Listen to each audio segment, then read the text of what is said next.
Mga kabisnes naming minamahal, makikisuyo po kami. Naglalambing po kami sa inyo. Kung maaari po sana ay pakisuportahan natin Analisa Reality Vlog. Analisa Reality Vlog. Hello mga kababayan, magandang buhay. Analisa Reality Vlog, nagbabalik po muli.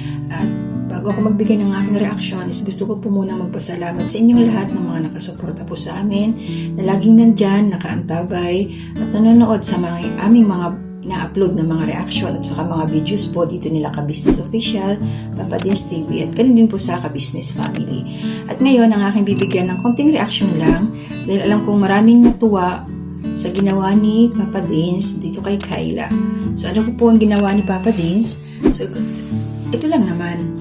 So tinupad niya yung pangako niya doon kila nanay at saka kay Kayla nung hinatid ito after nung pina-check up si Kayla doon sa doktor na nag face to face na sila. So di ba ginabi nga.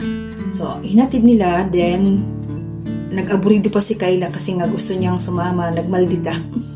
Nagmaldita siya doon nung gabi kasi nga hindi siya muna pinasama ng nanay niya. So, yun na nga, nangyari na yung time na Monday. Siguro, Monday na yun kasi yun ang usapan. So, sinundo na siya doon, si Kayla. At ito ang nakakalungkot na balita para doon kasi yun na nga yung sinasabi natin mga kababayan, mga kabisnes, yung sa gamot, talagang hindi nga nainom ni Kayla, nawala pa pati reseta. Kasi hindi talaga siya, hindi siya makontrol ng nanay niya. Talagang aalis, lalayas talaga. O diba, ang sayang yung gastos. Siyempre, sabi nga ni Papa Des, ang mahal ng gamot na yun. Siyempre, may nag-sponsor pa. Diba, ang sayang. Hindi talaga, hindi kaya ng nanay niya. So, walang mangyayari, diba? At saka yung sinasabi doon na epekto ng gamot na nagpapalpitate. Sakit doon sa dibdib. Pag umiinom si Kayla kasi hindi siya nakakatulog. So, possible yun kasi kung ano-ano naman yung kinakain niya. Baka nakakakain siya ng bawal. Diba yung mga energy drinks? Bawal yun. Tapos mahilig pa siya sa may chocolate na pagkain. So, alam ko kasi sa kanya, napapanood ko kasi kila, kay Kuya Bal, kila Kalinga Prab, yung si Rina. So, pinagbabawalan din yun ng chocolate. Diba? So, ito si Kayla, mahilig pa naman sa ganong pagkain.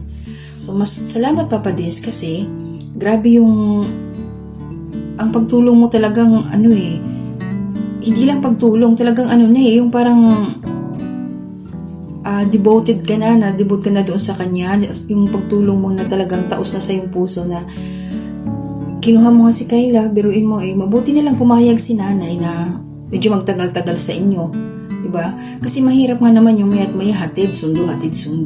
So salamat sa iyo, Nay, dahil naintindihan mo yung sitwasyon ng anak mo. Talagang hindi siya gagaling kung nandyan lang siya sa poder ninyo kasi hindi mo siya masaway, hindi mo siya mapigilan, talagang aalis at aalis. So grabe ang sakripisyo ni Papa Dins ngayon. So sabi nga niya, at least siya na ang hahawak sa gamot.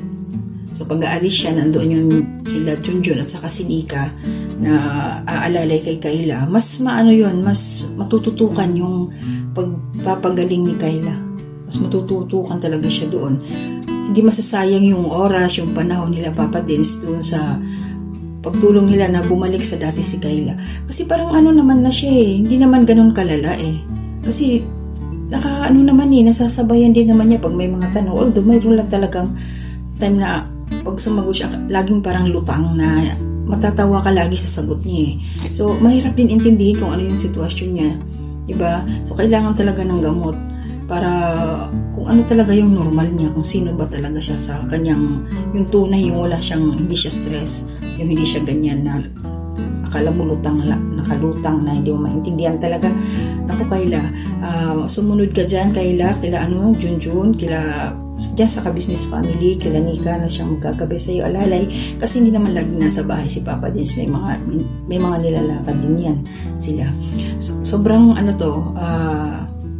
ito yung mission mo Papa Dins talaga na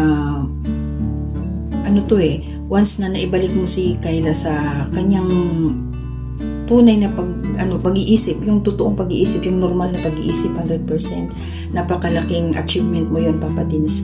Kaya nakasuporta kami sa iyo at sana yung mga nanonood dyan, mga nag-view lang, viewers lang, ay subscribe nyo na po ang channel nila Papa Dins at saka sa ka-business family at saka sa ka-business official. At saka yung nanonood din po sa mga reaction namin. Maraming salamat sa inyo mga kababayan. Pakiclick na rin po yung subscribe. Kasi darating ang araw po hindi natin masabi ang panahon, takbo ng panahon.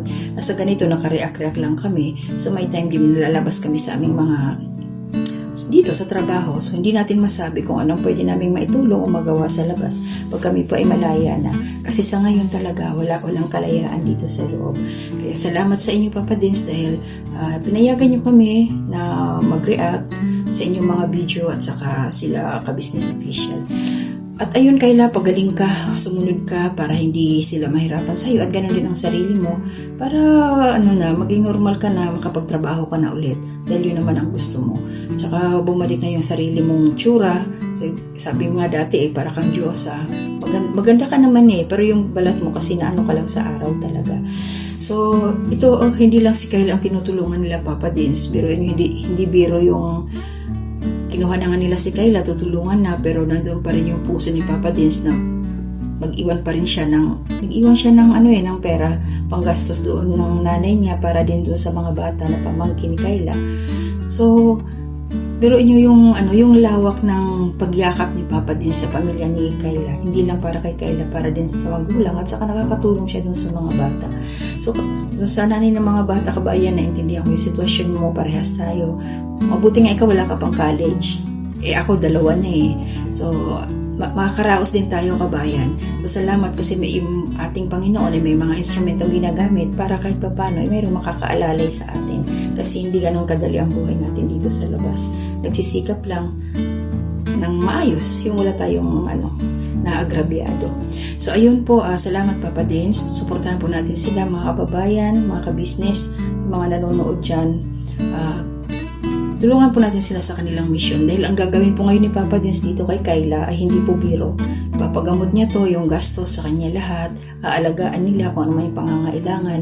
So, kailangan talaga na tulungan natin sila sa ating kayang gawin. Kahit katulad ng panonood, yung spread natin at i-share natin yung mga video nila para mas malawak pa, mas malayo pa yung marating. Kasi ito sa ganung paraan, isang subscribe lang, mga kababayan, malaking bagay na yon. Kaya tumulong po tayo na hindi naman tayo maglalabas ng pera, subscribe lang natin.